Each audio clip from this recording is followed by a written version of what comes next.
तो स्टार्ट करते हैं। यूनिट 3 में अभी तक जो हमने पढ़ा था वो मैश एनालिसिस था।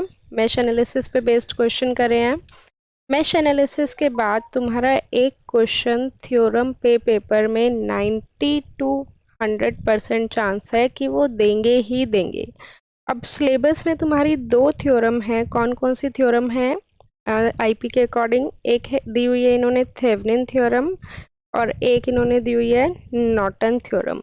तो इन दोनों थ्योरम में से एक क्वेश्चन आएगा ही आएगा। इम्पॉर्टेंट थेवेनिन मानी जाती है। लाइक 70% चांस होते हैं कि थेवेनिन आए और 40% चांस होता है कि नॉर्टन पे बेस्ड क्वेश्चन आए।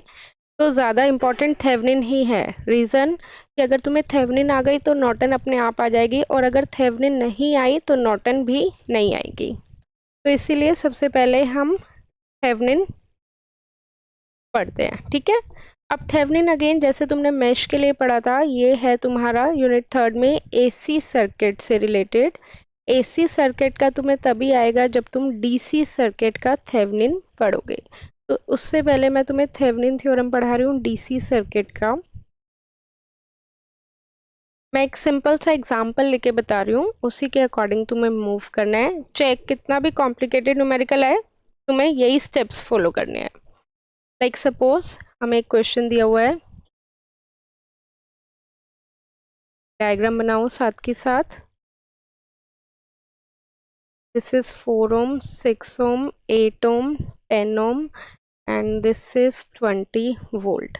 तुम्हें सपोज कहा गया है क्वेश्चन में find current in 10 ohm by using Thevenin theorem. Again मैं बोल रही हूँ कि ये डीसी का है, डीसी का नहीं आएगा पेपर में, एसी का आएगा। बट एसी का जानने से पहले तुम्हें डीसी का पता होना चाहिए, ठीक है।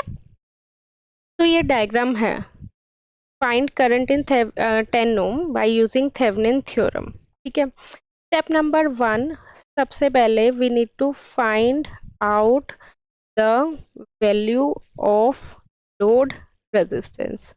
लोड रेजिस्टेंस क्या होता है? लोड रेजिस्टेंस जिस ब्रांच में तुम्हें करंट निकालनी होती है वो क्या होता है? तुम्हारा लोड रेजिस्टेंस। मान लो कि ये सर्किट है और इस सर्किट में तुम्हें करंट किस ब्रांच में निकालनी है? 10 ओम में निकालनी है। तो 10 ओम क्या है? तुम्हारा लोड रेजिस्टेंस। अब तुम्हें पता होना चाहिए कि लोड होता क्या है। जैसे हम अपने घर का बल्ब यूज कर रहे हैं, फैन यूज कर रहे हैं, एसी यूज कर रहे हैं, ये सब क्या है? लोड है।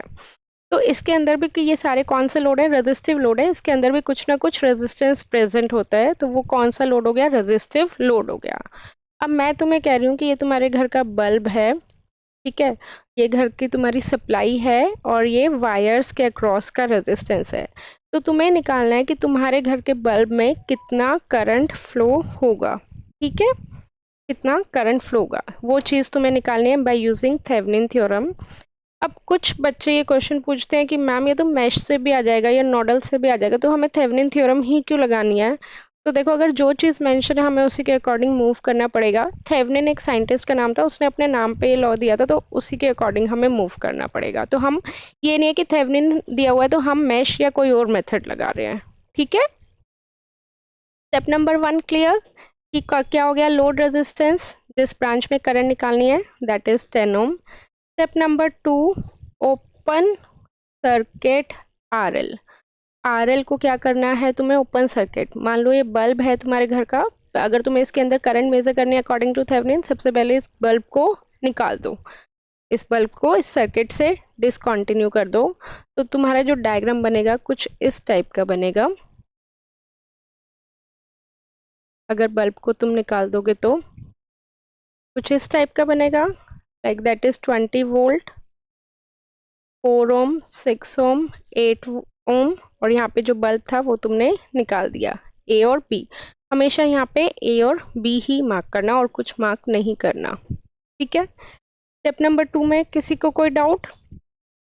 Next is step number 3। Step number 3 में हमें क्या करना होता है? Calculate Thevenin voltage across A and B. A और बी के हमें क्या निकालना होता है? Cross Thevenin voltage. Thevenin voltage को हम वीटीएच से डिनोट करते हैं, that is equal to V A B. मतलब कि जिस जहाँ पे तुम्हारा बल्ब कनेक्टेड था उन बल्ब तो तुमने निकाल दिया, उन दोनों पॉइंट्स के अक्रॉस अब तुम्हें क्या मेजर करना है, वोल्टेज मेजर करना है, थेवेनिन वोल्टेज। अब देखो तुम्हारे पास वोल्टेज मेजर करने का एक ही तरीका होता है, तुम ए और B, as you can see that there is no direct connection between A and B, right. तो तुम इमेजिन करो तुम ए पे खड़े हो और तुम्हें कहाँ पे जाना है, बी पे जाना है ना। तो कैसे जाओगे, ए से पहले सी पे जाओगे, सी से डी पे जाओगे और डी से कहाँ पे जाओगे, बी पे जाओगे। या फिर कुछ स्टूडेंट्स पूछते हैं कि मैम हम क्या आगे वाले रास्ते से भी जा सकते हैं, तो आंसर इज यस, कि तुम ए से सी जाओगे, सी से ई जाओगे, ई से एफ, एफ से डी, डी से बी, चले जा सकते हो, आंसर सेम आएगा। बट वही है कि अगर तुम्हारे पास एक छोटा रास्ता अवेलेबल है तो तुम क्यों बड़े वाले रास्ते से जाओगे, है ना। तो वी ए बी को हम डायरेक्ट ये लिख सकते हैं, दैट इज वी ए सी, ए से सी गए, फिर सी से डी गए, फिर डी से बी गए। ठीक है, यहाँ तक कोई दिक्कत। अब अकॉर्डिंग टू ओम्स लॉ हम क्या लिख सकते हैं, वी ए सी को I A C into R A C, V C D को क्या लिख सकते हैं, I C D into R C D, V D B को क्या लिख सकते हैं, I D B into R D B, right, ये लिख सकते हैं ना। तो अब देखो ये क्या है, हमारे पास ओपन सर्किट है। क्या अब ये बताओ, क्या ओपन सर्किट में या खुली तार में कोई करंट फ्लो होती है, ओपन सर्किट में नहीं होती, तो करंट जीरो है, तो ये क्या हो जाएगा, पूरा जीरो। इसी तरह डीबी के अक्रॉस भी करंट क्या हो जाएगी, जीरो। आईसीडी हमें नहीं पता, RCD resistance across CD is 6 ओम। ठीक है, अब देखो अब हमारे पास क्या रह गया, अगर हमारा आईसीडी की वैल्यू निकल जाएगी तो हमारे पास वीएबी भी आ जाएगा ना। तो अब हमारा टारगेट है कि हमें आईसीडी की वैल्यू निकालनी है, आईसीडी मतलब इस ब्रांच के अक्रॉस करंट निकालनी है। तो जब भी करंट पूछेंगे तो या तो तुम मैश लगा सकते हो या नोडल लगा सकते हो, इसमें हम सिंपल मैश लगा लेते हैं। तुम कैसे जा रहे हो सी से डी, तो कोशिश करना तुम्हारा करंट भी कैसे जाए, सी से डी, या तुम डी से सी जाते तो करंट भी कैसे जाता, उसी के अकॉर्डिंग, जैसे जैसे तुम चलोगे वैसे वैसे करंट चलेगा, उल्टा लोगे तो कंफ्यूज हो जाओगे। ठीक है, अब मैश के लिए तुम्हें रूल्स पता है, positive negative, positive negative, positive negative. एक अगर मैं मैश की इक्वेशन बनाऊंगी तो क्या बनेगी, -4i1 -6i1, इधर कोई करंट नहीं है ना तो ये सिंगल करंट हो जाएगा, +20 इज इक्वल टू 0, तो -10i1 is equal to -20, i1 is equal to 2 ampere. तो आईसीडी की वैल्यू कितनी आ गई, 2 एम्पियर, 2 इंटू 6, वीएबी कितना आ गया हमारे पास, 18 वोल्ट। ओके, नेक्स्ट अब हम पढ़ेंगे स्टेप नंबर 4। स्टेप नंबर 4 में हमें क्या करना होता है, calculate Thevenin resistance. Okay, Thevenin resistance को कैलकुलेट करने के लिए, थेवेनिन रेजिस्टेंस को हम आरटीएच से डिनोट करते हैं सबसे पहली बात। थेवेनिन रेजिस्टेंस को कैलकुलेट करने के लिए हमें कुछ स्टेप्स को मॉडिफाई करना होता है। लाइक सपोज अगर हमारे पास वोल्टेज सोर्स है, तुम्हें पता है वोल्टेज सोर्स इस तरह से है, तो वोल्टेज सोर्स को हम क्या करते हैं, शॉर्ट सर्किट। ठीक है, मतलब बेसिकली तुमने वोल्टेज सोर्स को हटा दिया और उसकी जगह एक प्लेन वायर लगा दी, तो वो क्या हो गया, शॉर्ट सर्किट। और अगर इन केस हमारे पास करंट सोर्स है, करंट सोर्स को हम किससे डिनोट करते हैं, ऐसे एरो से, तो करंट सोर्स को हम रिप्लेस कर देंगे ओपन सर्किट, राइट। ये तुमने पहले भी पढ़ा हुआ है कि अगर हमें आरटीएच निकालना होता है तो वोल्टेज सोर्स को शॉर्ट सर्किट से रिप्लेस कर देते हैं और करंट सोर्स को ओपन सर्किट से। देखो इस चीज़ को याद कैसे करोगे, कि मान लो कि वोल्टेज सोर्स तुम्हारा कोई भी रिलेटिव की तरह है, रिलेटिव मतलब रिश्तेदार की तरह है। अब वो रिश्तेदार तुम्हें बिल्कुल भी पसंद नहीं है, होते ना रिलेटिव्स के कुछ जो बिल्कुल भी पसंद नहीं होते। अब वो तुम्हारे घर में आ रहे हैं और तुम्हें बिल्कुल भी पसंद नहीं है, तो तुम उनको देख के क्या करोगे, दरवाजा बंद करोगे, खोलोगे, हम्म, तुम्हें वो भगा दोगे, तो बंद कर दिया तुमने कि हाँ हम तो घर पे है ही नहीं। अब करंट सोर्स तुम्हारी फ्रेंड की तरह है, ठीक है। अब तुम बताओ तुम्हारी फ्रेंड घर पे आ रही है तो क्या करोगे, दरवाजा बंद करोगे, खोलोगे, खोलोगे ना, ओपन सर्किट उसके लिए, ठीक है। अब डायग्राम में इसमें वोल्टेज सोर्स ही है, करंट सोर्स नहीं है, तो इसको मैं शॉर्ट सर्किट कर रही हूँ। वोल्टेज सोर्स को हटाया, एक प्लेन वायर से कनेक्ट कर दिया। तो डायग्राम तो तुम्हारा कुछ इस तरह का बनेगा। डायग्राम हर पॉइंट पे रीड्रॉ करना है, जैसे मैं कर रही हूँ। डायरेक्ट करोगे तो मार्क्स कटेंगे और गलती भी करोगे। लाइक ये कितना था, 4 6 8 4 6 8। ए पे खड़े हो, बी पे जाना है। अब तुम्हें निकालना है RTH, सिंपल RAB। अब तुमने कभी 10th और 12th में पढ़ा था कि सीरीज और पैरेलल वाला, उसी तरह से निकालना है। बट एक मैं नया तरीका बता रही हूँ, इसी के अकॉर्डिंग ही सोचना, क्योंकि ये सिंपल सर्किट है तो तुम कर लोगे, कॉम्प्लिकेटेड में अटक जाते हैं बच्चे। अब मान लो तुम ए पे खड़े हो और कहाँ जाना है, बी पे जाना है। 4 ओम 8 ओम और 6 ओम ये सारे तुम्हारे फ्रेंड्स हैं, ठीक है।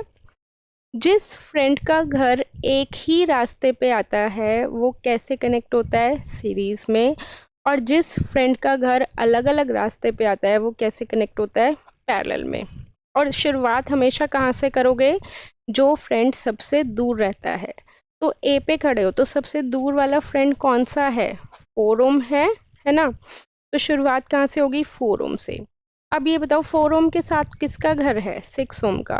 क्या इन दोनों का घर एक ही रास्ते पे आ रहा है या अलग अलग रास्ते पे। लाइक तुम दोनों के घर जा सकते हो, तुम्हें जाना कहाँ पे है, बी पे। तुम घर से निकले और बी कॉलेज है, कॉलेज जाना है। तो तुम सोचोगे यार चल फर्स्ट लेक्चर बंक मार लेते हैं, अपने फ्रेंड से मिलते हुए चलते हैं। तो यहाँ से जाओगे तो क्या दोनों से मिल सकते हो या किसी एक से ही मिल सकते हो, बोलो। 4 और 6 का घर एक ही रास्ते पे आ रहा है, अलग अलग रास्ते पे आ रहा है, अलग अलग पे आ रहा है। तो इसका मतलब 4 पैरेलल 6, ये दोनों पैरेलल में कनेक्टेड हैं, ठीक है। फिर से डायग्राम रीड्रॉ करना, ये 8 हो गया, ए और बी। फिर से ए पे खड़े हो और बी पे जाना है, घर से निकले कॉलेज जा रहे हो। तो इसका घर भी एक ही रास्ते पे आ रहा है और इसका घर भी एक ही रास्ते पे आ रहा है, तो दोनों से तुम मिल सकते हो। It means they are connected in series. तो इनडायरेक्टली क्या हो जाएगा, 4 parallel 6 plus 8 would be equal to your RTH। तो ये 4 into 6 divided by 4 plus 6 plus 8 is equal to RTH। ये कितना हो गया, 24/10 2.4 plus 8 is equal to RTH, that is 10.4 ohm is equal to RTH। तो तुम्हारे पास RTH की वैल्यू आ गई। That is step number 4। इसमें किसी को कोई डाउट, डायरेक्ट भी कर सकते हो। देखो तो मैंने एक ट्रिक बताई है करने की। तुम्हें बताया कि 4 और 6 पैरेलल में है तो पैरेलल में, उसके साथ 8 ओम सीरीज में है तो सीरीज में। बस एक चीज का ध्यान रखना, कभी भी तुम्हें 8 ओम से शुरुआत नहीं करनी, जो सबसे दूर रेजिस्टर है उससे ही शुरुआत करनी है। Got it. Now last and final step, step number 5, calculate current. जो हमसे पूछा गया था स्टार्टिंग में, हमसे तो करंट पूछा गया था ना 10 ओम में, बट हमने क्या निकाला, लाइक स्टेप नंबर 1 में हमने निकाला, मतलब हमें करंट पूछा गया था। तो सबसे पहले हमने क्या निकाला, मेन VTH निकाला, उसके बाद हमने RTH निकाला। अब हम करंट निकालेंगे। VTH निकाला तो मतलब वोल्टेज सोर्स है, VTH is in connected in series with RTH, right. और ए और बी टर्मिनल से हमने RL को क्या कर दिया था, भगा दिया था। मतलब RL क्या था, बल्ब था तुम्हारा, बल्ब को तुमने रिमूव कर दिया था, वापस हम उसको कनेक्ट कर रहे हैं। तो यहाँ से हमें क्या निकालना है, बल्ब के अक्रॉस करंट निकालने। तो बेसिकली देखो, अगर मैं टेक्निकली बात करूँ तो हमने क्या करा, सारे सोर्सेज को कंबाइन करके एक सिंगल सोर्स बना दिया VTH। इस क्वेश्चन में तो एक ही सोर्स था, जरूरी नहीं है ना हर क्वेश्चन में तुम्हें एक ही सोर्स मिलेगा। तो सारे सोर्सेज को कंबाइन करके एक सिंगल सोर्स बना दिया, सारे वायर के रेजिस्टेंस को कंबाइन करके एक सिंगल रेजिस्टेंस बना दिया, और फिर हमने बल्ब को लगा दिया। तो according to Ohm's law I is equal to V/R। V कितना होगा, VTH। R कितना होगा, RTH और RL सीरीज में है, तो RTH plus RL। This is your final formula for the current. VTH we have already calculated 12 volt, RTH we have already calculated 10.4, RL bulb के resistance था वो हमें दिया हुआ है 10 ओम। इसको सॉल्व करके हमारे पास करंट की वैल्यू आ जाएगी। Got it. बोलो इसमें कोई डाउट। ये तो तुम पढ़ रहे हो डीसी का, अगेन ये तुम पढ़ चुके हो, फिर भी मैंने डिटेल में बताया इलेक्ट्रिकल साइंस 1 में। बट अब जो तुम्हारे में पेपर में क्वेश्चन आएगा वो किसका आएगा, एसी का, वो थोड़ा सा कॉम्प्लिकेटेड हो सकता है। पहले ये बताओ, इसमें कोई डाउट हो किसी को भी? अच्छा, इसको याद करने का मैं एक तरीका बताती हूँ, मतलब तुम्हारी मर्जी है से याद करना है या नहीं करना। कि मान लो ये तुम्हारा घर है, ठीक है, इस घर में तुम कौन हो, 10 ओम, जिसमें करंट निकालने के लिए बोला जाएगा, ठीक है। अब फर्स्ट नंबर, स्टेप नंबर 1 में तुम्हें अपने आप को ढूंढना है, तुम कौन हो, 10 ओम। सेकंड स्टेप में तुम्हें तुम्हारे घर वालों ने घर से बाहर निकाल दिया, तुम पढ़ लिख भी नहीं रहे थे, कुछ काम भी नहीं कर रहे थे, कॉलेज में जाके आवारागर्दी कर रहे थे, तुम्हारे घर वालों ने कहा कि सब बैग भी आ रही है तुम्हारी कि निकलो घर से बाहर निकलो, ठीक है। इस स्टेप में घर से बाहर निकल गए।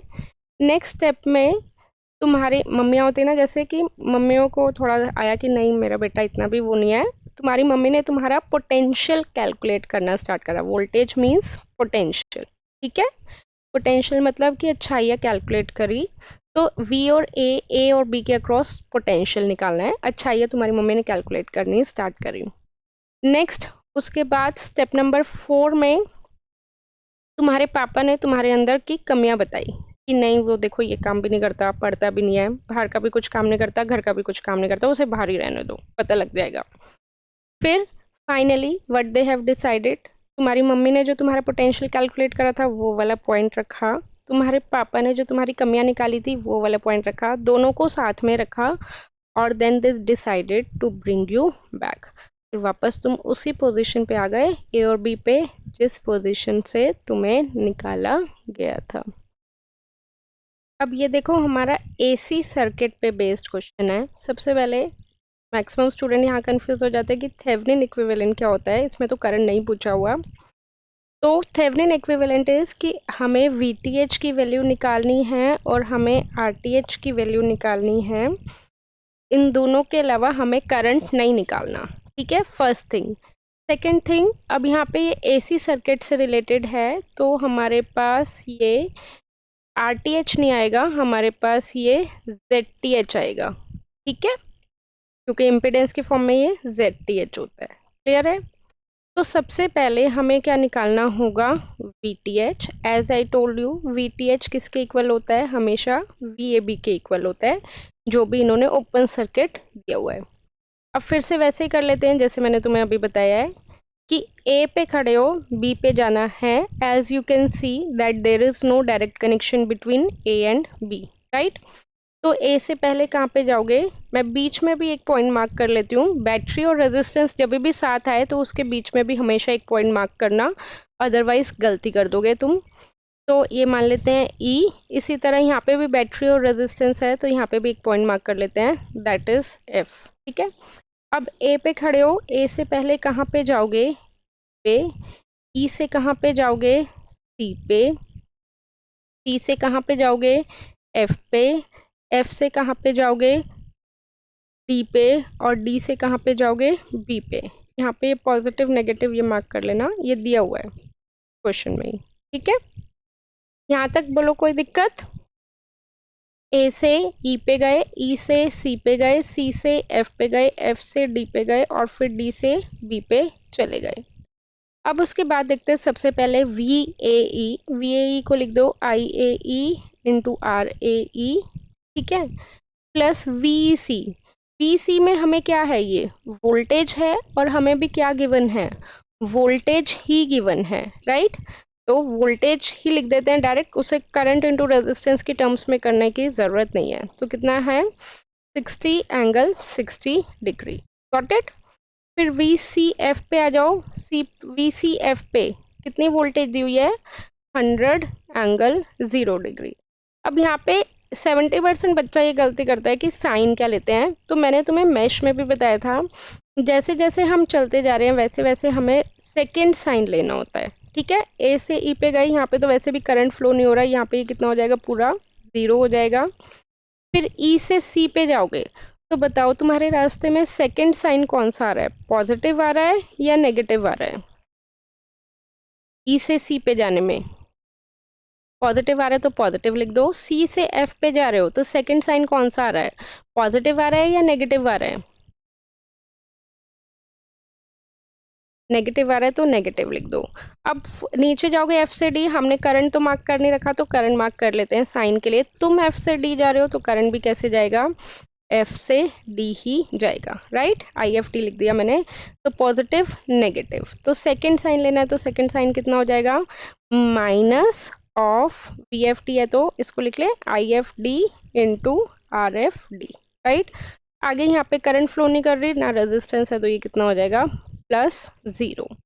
तो मैं अब इसको लिख रही हूँ 60 angle 60 degree minus 100 angle 0 degree minus आई एफ टी हमें नहीं पता, हम निकाल सकते हैं। आर एफ डी कितना है, resistance across F and D branch is 4 ohm, correct, is equal to V A B. बोलो यहाँ तक कोई डाउट, मैं इसको -4 इंटू आई एफ डी कर देती हूँ।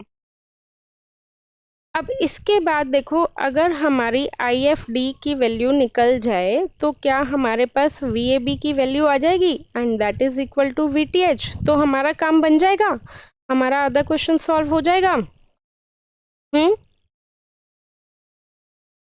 अब देखो करंट की वैल्यू हम कैसे निकालते हैं, by using mesh analysis. Mesh analysis की इक्वेशन तुम्हें पता है कितनी आ जाएगी, मैं इस पॉइंट से स्टार्ट कर रही हूँ, यहाँ से यहाँ गए कुछ भी नहीं है, यहाँ से यहाँ गए तो -100 एंगल 0 डिग्री, यहाँ से यहाँ गए -4 इंटू आई एफ डी, यहाँ से यहाँ कुछ भी नहीं है, ऊपर जाएंगे तो पॉजिटिव नेगेटिव, राइट।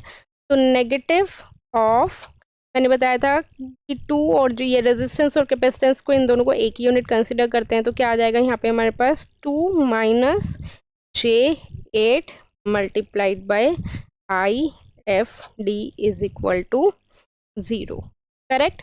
ब्रैकेट खोल लो सॉल्व करने के लिए, तो -100 angle 0 degree -4 I F D -2 I F D minus minus plus हो गया +J8 I F D is equal to 0। तो यहाँ पे सॉल्व करेंगे तो ये कितना हो जाएगा, 100 एंगल 0 को उस साइड भेज दो, -6 plus J8 is equal to 100 angle 0 degree I F T. तो आई एफ डी यहाँ से कितना आ गया, that will be 100 angle 0 divided by -6 plus J8, 100 angle 0 degree divided by -6 plus J8। यहाँ तक देखो सिंपल, यहाँ से मेरे पास I1 की वैल्यू आ गई, I1 की वैल्यू मैंने यहाँ पे सब्सटीट्यूट कर दी। तो अब ये क्या है 4 इंटू, तो 4 हटा दो तो ये क्या बन गया 400, राइट। तो इसको मैं फिर से लिख रही हूँ पूरा ये रब करके। अब तुम्हारा सिर्फ कैलकुलेटर वाला पार्ट रह गया, ये कितना आ जाएगा -400 plus J0 then divided by -6 plus J8। तो अब इसको तुम डायरेक्टली कैलकुलेटर से सॉल्व कर सकते हो। पहले ये येलो वाला पार्ट कर लो, पहले ये ग्रीन वाला पार्ट कर लो एक साथ, उसके बाद ये दोनों येलो वाला पार्ट कर लो एक साथ, फिर उन दोनों को तुम माइनस कर देना, तो तुम्हारे पास फाइनली क्या आ जाएगा वी ए बी की वैल्यू। लाइक सपोज हमें पहले क्या करना है, -400 plus J0 divided by, minus हटा दो फिलहाल तो मैं यही ले लेती हूँ, -6 प्लस J8, ये करना है, राइट, यही था ना। तो क्या करोगे सबसे पहले, अगर याद हो तो ऑन प्रेस करो, मेन्यू प्रेस करो और फिर 2 प्रेस करो, तो तुम्हारा कैलकुलेटर कौन से मोड में चला जाएगा, कॉम्प्लेक्स मोड में चला जाएगा। उसके बाद क्या लिखना है यहाँ पे, ब्रैकेट 400 प्लस 0 आई तुम्हें पता है यहाँ से आ जाएगा, bracket close, then divided by, ऐसे लिखना है, मैं प्रॉपर यहाँ पे लिख रही हूँ 400 plus 0 I bracket close, then divided by -6 plus 8 I, then equal to. अब इसको सॉल्व करके बताओ मुझे क्या आ रहा है। तो नेक्स्ट अब तुम्हें सॉल्व करना है 60 एंगल 60 डिग्री -100 एंगल 0 डिग्री, फिर से वही ऑन मोड 2 कॉम्प्लेक्स मोड में चला गया। तो अब तुम्हें ब्रैकेट में यहाँ पे क्या लिखना है, ब्रैकेट में 60, एंगल देख लेना तुम्हारा शायद यहाँ पे है, यहाँ पे होगा, येलो टर्म में होगा तो शिफ्ट से आएगा, शिफ्ट प्रेस करो और जिसके नीचे एंगल लिखा हुआ है वो प्रेस करो, एंगल 60, फिर bracket close, then minus, then 100, angle 0 degree. तो इसको सॉल्व करके बताओ मुझे क्या आ रहा है। अब देखो हमारा येलो टर्म को सॉल्व करके आ रहा है -94 प्लस 19.96 जे, और ग्रीन वाले टर्म को सॉल्व करके आ रहा है -24 -32 जे। तो रियल टर्म को रियल टर्म से कर दो और इमेजिनरी टर्म को इमेजिनरी टर्म से। तो -94 -24 और फिर उसके बाद -32 प्लस 19.96 जे। तो फाइनली वी ए बी बताओ मुझे, फाइनली वी ए बी की वैल्यू तुम्हारे पास कितनी आ रही है। इसमें देखो मैं कैलकुलेशन एम एस के अकॉर्डिंग बता रही हूँ। लाइक सपोज तुम्हें यहाँ पे क्या करना था, 60 angle 60 minus 100 angle 0, 60 angle 60 minus 100 angle 0। तो सबसे पहले ऑन मोड 2 कॉम्प्लेक्स मोड में आ जाएगा, ये ऑलरेडी कॉम्प्लेक्स मोड में है। उसके बाद हमें क्या करना है, ब्रैकेट लगाओ, 60 लिखो और तुम्हें क्या चाहिए, एंगल चाहिए। तो तुम देख सकते हो माइनस के ऊपर यहाँ पे एंगल है, तो एंगल कैसे आएगा, शिफ्ट प्रेस करो और उसके बाद ये वाला बटन प्रेस करो तो तुम्हारा एंगल आ जाएगा। उसके बाद फिर 60 लिख दो, ब्रैकेट क्लोज, देन माइनस है तो माइनस लिख दो, देन 100, उसके बाद फिर से शिफ्ट प्रेस करना पड़ेगा एंगल के लिए, फिर से ये वाला बटन, देन एंगल 0। फिर उसके बाद इक्वल टू प्रेस करोगे तो तुम्हारा कुछ मैग्नीट्यूड आएगा। ठीक है, अगर तुम्हें इमेजिनरी टर्म चाहिए, एमएस वाले कैलकुलेटर के लिए बता रही हूँ मैं बस, अगर तुम्हें इमेजिनरी वाला पार्ट भी चाहिए तो उसके लिए फिर से शिफ्ट प्रेस करना और फिर से इक्वल टू प्रेस करना, तो तुम्हारा इमेजिनरी वाला पार्ट भी आ जाएगा। अब मुझे बताओ इतना सॉल्व करके तुम्हारा क्या आ रहा है यहाँ पे,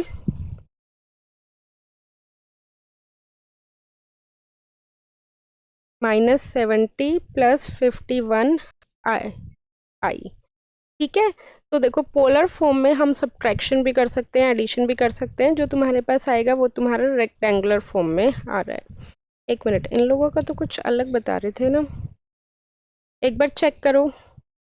इसका देखो ये गलत था, इसका आ रहा है हमारे पास दैट इज -70 प्लस 50 जे।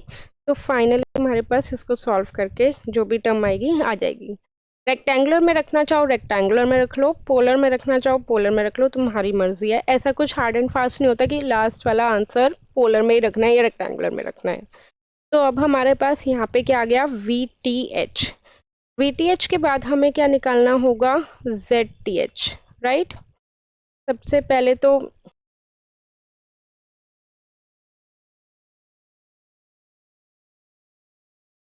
हम्म, हाँ, नेक्स्ट तुम्हें निकालना है इसमें ZTH। ZTH के लिए मैंने तुम्हें कुछ स्टेप्स बताए थे, क्या कि वोल्टेज सोर्स को क्या करना होता है, शॉर्ट सर्किट। ठीक है, बाकी डायग्राम एज इट इज रहेगा, R एज इट इज है, C एज इट इज है। वोल्टेज को शॉर्ट कर दो, रेजिस्टेंस तुम्हारा एज इट इज है, यहाँ पे भी ये वोल्टेज सोर्स है, इसको भी शॉर्ट कर दो। शॉर्ट मतलब हटा के एक प्लेन वायर लगानी है, सिंपल। और ये भी तुम्हारा एज इट इज है। तो ये आ गया तुम्हारा A और ये आ गया तुम्हारा B, करेक्ट। यहाँ पे 2 माइनस J8, ये 4 ओम, और ये हमारे पास कितना होगा, 10 ओम, राइट। अब इसमें हमें क्या निकालना है, ये इस वाले पार्ट में हमें क्या निकालना है, ZAB। अब हम R नहीं लिखेंगे, Z की टर्म्स में लिखेंगे। तो जैसे कि मैंने बताया था कि जो रेजिस्टेंस सबसे दूर है, स्टार्टिंग हम उससे करेंगे। तो बताओ कौन है सबसे दूर, 10 ओम है या 2 माइनस J8 है। 2 माइनस J8। अब ये बताओ 2 माइनस J8 मैंने बताया था इसको सिंगल कंसिडर करेंगे। ये वाला इम्पिडेंस और 4 ओम, ये दोनों आपस में सीरीज में कनेक्टेड हैं या पैरेलल में कनेक्टेड हैं, ये दोनों आपस में, इन दोनों के घर एक ही रास्ते से, इन दोनों का घर एक ही रास्ते पे आ रहा है, ए से निकले, क्या दोनों के घर जा सकते हो, दोनों का रास्ता अलग अलग घर पे है ना, अलग अलग जगह पे है। तो इसका मतलब ये दोनों कैसे कनेक्ट हैं, सीरीज में कनेक्टेड हैं या पैरेलल में कनेक्टेड है। अलग अलग रास्ते पे आ रहा है तो इट मीन्स पैरेलल में कनेक्ट है। तो इसको हम क्या लिख सकते हैं, 2 माइनस J8 पैरेलल इंटू 4 लिख सकते हैं। अब सिर्फ इसी पार्ट को मैं सॉल्व कर रही हूँ कि अगर हम इसको सॉल्व करेंगे तो क्या आएगा। तुम्हें पता है कि अगर हम लिखें 2 पैरेलल 3 सपोज, तो उसको कैसे लिखते हैं, सॉल्व करते हैं 2 इंटू 3 डिवाइडेड बाई 2 प्लस 3, ऐसे ही करते हैं। अब इसको हमें करना है तो क्या आ जाएगा, 2 minus J8 multiplied by 4 divided by 2 minus J8 plus 4, यही आएगा। अब इसमें देखो तुम्हारी मर्जी है, इसको तुम क्या लिख सकते हो, सिंपल 4 को 4 प्लस J0 कर लो, ठीक है। नहीं करना तो मत करो, डायरेक्ट भी हो सकता है। लाइक डिनोमिनेटर में तुम्हारे पास क्या आ गया, 6 minus 4 plus 2 is 6 minus J8, और ऊपर करना है तो ऊपर भी तुम 4 प्लस J0 कर सकते हो। अब इसको 4 प्लस J0 करने से क्या होगा, तुम कैलकुलेटर में कॉम्प्लेक्स मोड में इसको आसानी से सॉल्व कर सकते हो। कैलकुलेटर में वैल्यू डालो, 2 माइनस J8 कॉम्प्लेक्स मोड में मल्टीप्लाइड बाई 4 प्लस J0, तो तुम्हारे पास यहाँ पे कुछ वैल्यू आ जाएगी, आ जाएगी। फिर ये भी तुम्हारा रेक्टेंगुलर फॉर्म में आएगा, आयटा के फॉर्म में आएगा, उसको डिवाइड करके ये भी तुम्हारा रेक्टेंगुलर फॉर्म से कैलकुलेटर से डायरेक्ट आ जाएगा। तो चलो अब अपने अपने कैलकुलेटर में करो और मुझे बताओ न्यूमरेटर में क्या वैल्यू आ रही है और तुम्हारी फाइनल वैल्यू क्या आ रही है। ओके, अब देखो सॉल्व करने के बाद हमारे पास ये आ गया। अब मैं इस सर्किट को रीड्रॉ करूंगी तो कुछ इस टाइप का सर्किट बनेगा आर और सी के कॉम्बिनेशन में। अब तुम पूछोगे कि मैम आपको कैसे पता कि इन दोनों का कॉम्बिनेशन आर और सी का बना, तो देखो यहाँ पे आ रहा है, माइनस आ रहा है तो वो एक्स सी होता है, और अगर प्लस आता तो वो एक्सएल होता। ये डायग्राम ज़रूर बनाना, अगर बाई चांस तुम्हारी आगे कुछ गलती हो गई तो मैम को, टीचर को चेक करने वाले को पता लग जाएगा कि हाँ भाई बच्चे को आता है, माइनर मिस्टेक है, तो कई बार टीचर नंबर दे देते हैं। तो step by step accordingly diagram ज़रूर बनाना, ठीक है। यहाँ पे लिख देना 3.04 और यहाँ पे माइनस J1.28, उसके बाद क्या था, 10 ओम था, राइट। यहाँ पे ए और ये बी। अब ये बताओ ये तीनों रेजिस्टेंस आपस में सीरीज में कनेक्टेड हैं या पैरेलल में कनेक्टेड हैं। सीरीज में है तो सिंपल हम रजिस्टर रजिस्टर को ऐड कर देंगे, तो 10 plus 3.04 is how much, that is 13.04 minus J1.28. This is your final answer for ZTH, 13.04 minus J1.2, got it। तो ये तुम्हारा आ गया ZTH। क्वेश्चन में देखो यही पूछा था, तुम्हें थेवेनिन इक्विवेलेंट निकालना था। थेवेनिन इक्विवेलेंट का मतलब क्या है, VTH की वैल्यू निकालनी थी जो तुमने यहाँ पे निकाल ली, और तुम्हें RTH मतलब सॉरी ZTH की वैल्यू निकालनी थी, ये तुमने निकाल ली। अब लास्ट में तुम्हें फाइनली स्टेप में क्या करना है, ऐसे डायग्राम में शो करना है, this is your VTH। VTH की जो भी वैल्यू आई है यहाँ पे लिख देना, पॉजिटिव नेगेटिव ऐसे, and then ZTH। ZTH R और C का कॉम्बिनेशन आया ना, तो उसके साथ सीरीज में मैंने बताया था ना कि जो मम्मी ने निकाला है पोटेंशियल वो भी, और जो पापा ने निकाला है वो भी, दोनों को साथ में रखना है सीरीज में। और यहाँ पे इसको ओपन सर्किट दिखा देना, A और B कितना था, 13.04 माइनस J1.28। अब सपोज इन्होंने यहाँ पे RL भी दिया होता, इन्होंने इस क्वेश्चन में नहीं दिया हुआ, बट अगर RL दिया होता या ZL दिया होता तो फिर से हम वही फॉर्मूला लगाते, I is equal to VTH divided by ZTH plus ZL। VTH तुमने निकाल लिया, ZTH भी तुमने निकाल लिया, ZL दिया होता, बस वैल्यू सब्स्टिट्यूट करके तुम्हारे पास करंट की वैल्यू आ जाती। लास्ट एंड फाइनल स्टेप का डायग्राम ज़रूर बनाना है, अदरवाइज पेपर में टीचर पूरे मार्क्स काट सकता है तुम्हारे।